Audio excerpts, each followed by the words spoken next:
শ্রদ্ধার সঙ্গে এই অনুষ্ঠানের একটি বিশেষ অংশ রয়েছে। আমরা রায় মহোদয়ের স্বাগত ভাষণ।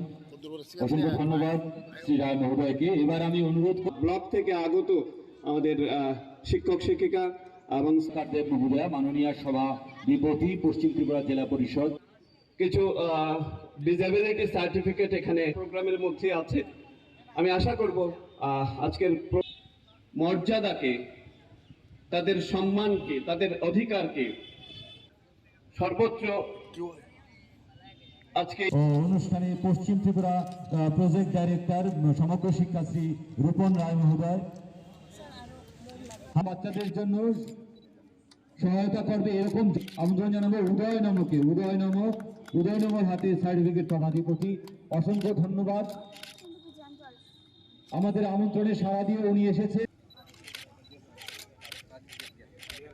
অতিথিরা সঙ্গে রয়েছেন। আমরা মাননীয় উদ্বোধকের হাত দিয়ে আমরা প্রথমে প্রতিবন্ধী দিবস সারা বিশ্বের নয়, আমরা ভারতবর্ষ আমাদের ত্রিপুরা রাজ্যেও এই প্রতিবন্ধী দিবস পালিত হচ্ছে।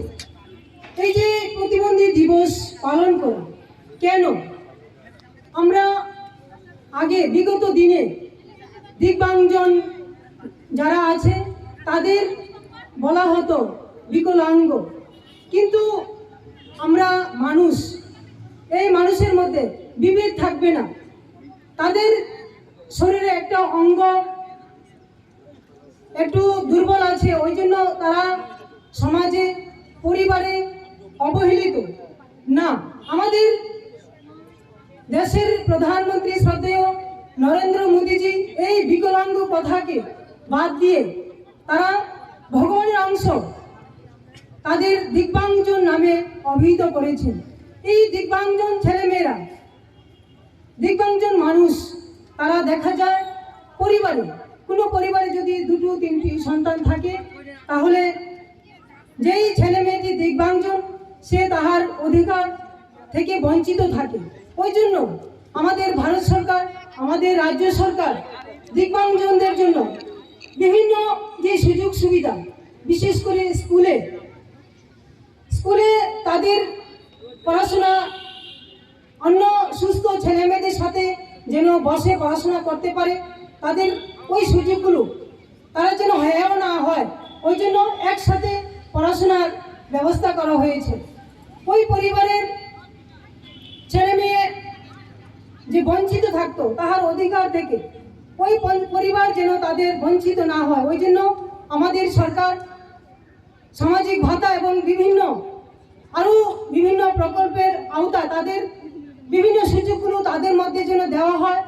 ওই উদ্যোগটা আমাদের রাজ্য সরকার, আমাদের শ্রদ্ধেয় মুখ্যমন্ত্রীজির উদ্যোগে তাদের বিভিন্ন স্কিম, যেমন বর্তমানে যে সামাজিক ভাতা আছে আমাদের বিভিন্ন কনস্টিটিউয়েন্সিতে, তো জনপ্রতিনিধি আমরা যারা আছি তাদের বার্তা দেওয়া হয়েছে, যেই এলাকায় দিব্যাঙ্গজন থাকবেন তাদের অধিকার বিভিন্ন বিষয়ে, খাদ্য হইতে বা বিভিন্ন স্কিম হইতে তাদের যেন দেওয়া হয়। তো এই বিশ্ব প্রতিবন্ধী দিবসে আমাদের রাজ্যের ছেলেমেয়েরা বিভিন্ন সুযোগ, তাদের চলন সামগ্রী, বিভিন্ন কান শোনার জন্য বা পড়াশোনার জন্য যে ট্যাবলেট, বিভিন্ন চলন সামগ্রী, ট্রাইসাইকেল, ওইগুলো বিভিন্ন অনুষ্ঠানের মাধ্যমে দেওয়া হয়। তো আমাদের শিক্ষা দপ্তরের এই যে আজকের এই উদ্যোগটা খুব প্রশংসনীয়। তো আমাদের মাঝে যারা অতিথি আছেন শিক্ষা দপ্তরের এবং প্রত্যেকে আমার আন্তরিক অভিনন্দন জানিয়ে আসুন আমরা সকলে মিলে এই দিব্যাঙ্গজনদের আমরা আমাদের এই সমাজ ব্যবস্থা, স্কুল কলেজ প্রত্যেকটা জায়গা আমরা এক হয়ে কাজ করি, তাহলে আমাদের রাজ্যের উন্নয়ন হবে। এই সংক্ষিপ্ত আলোচনা রেখে আমার প্রত্যেককে আবারও